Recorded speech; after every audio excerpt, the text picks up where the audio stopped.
All right, hi everybody, and welcome back to another edition of Rams All Access with the Colorado State radio crew. Of course, Brian Roth with you, along with my color analyst, Mark Driscoll. All right, Mark, hey, we've had a week off. We'll talk about the bye week here in just a moment, but hey, we got to get back and talk about that UNLV game, right? A week and a half ago, Colorado State goes down to UNLV, really in a must-win game. I think we all felt that. They get the 42-23 win, but how about the level of domination exuded there by Mike Bobo's team? 35-0 at halftime. The Ram offense, Brian, pretty much did whatever they wanted to do. The defense really has been the story of the last several games. Shut UNLV out completely in the first half.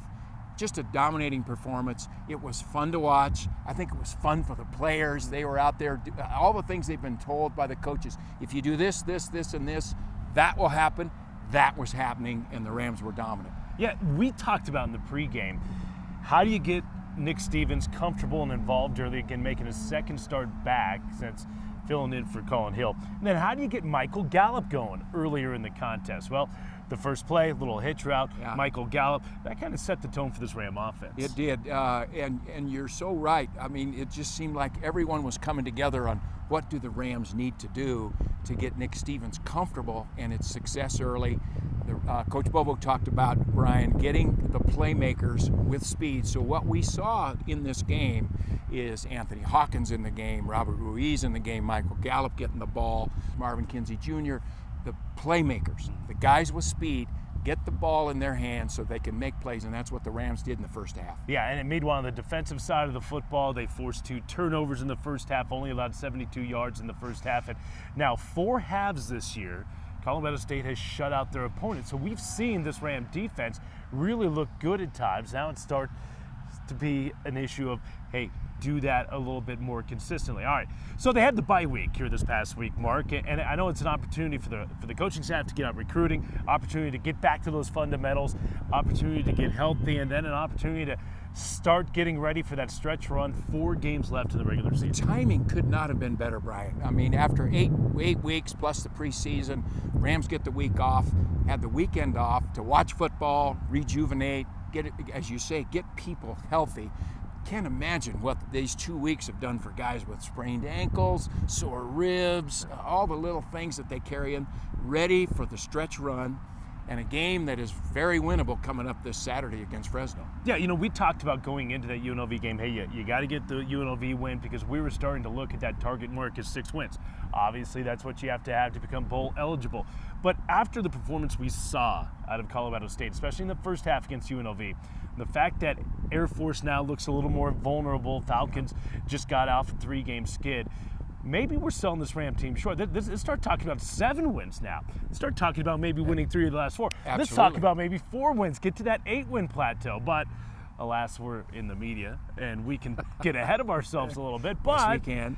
It all starts this weekend with Fresno State, and obviously it's the old cliche, it's another must-win game. You quite simply can't drop a game to a 1-8 Fresno State team that has not won a conference game, that has lost 7 straight. You just can't drop it on Saturday. Fresno really struggling, and this is it's got to be hard for the people in the Valley, the Valley, you know, the Jim Sweeney, Pat Hill era of teams that get after everybody and play hard and win and have a lot of success. To see this program drift the way it has, they fired the coach, so we got an interim coach now. It'll be a tough sledding for Fresno. They came out and played inspired football last week against Air Force. Right. Gave them a pretty good game. Air Force got a pick 6 and had some turnovers. 4 picks really hurt them, but they actually played pretty well. Moved the ball against Air Force, but that was probably a big letdown for them.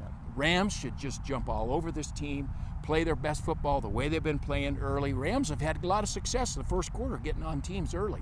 So that's what the Rams need to do, Brian. Yeah, of course, Fresno State firing their head coach Tim DeRuyter after 4+ years, went 30-30, did that a couple weeks ago. Eric Keesaw, former offensive coordinator down at the University of Colorado for a number of years, is now their new interim head coach. And Mark, you look at this Ram rushing attack starting to get going. The Ram defense, we've seen them start to play a little bit better and starting to see a little more consistency out of them.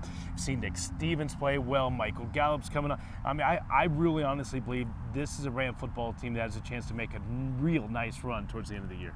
You know, really similar to what the Rams did a year ago. If you remember the strong finish, really yeah, 4-0 played in well. November last year. Yeah, 4-0 in November. This is a Ram team that can go on a stretch run. There's no question. The schedule's lining up pretty well. But really what's lining up is the Ram team.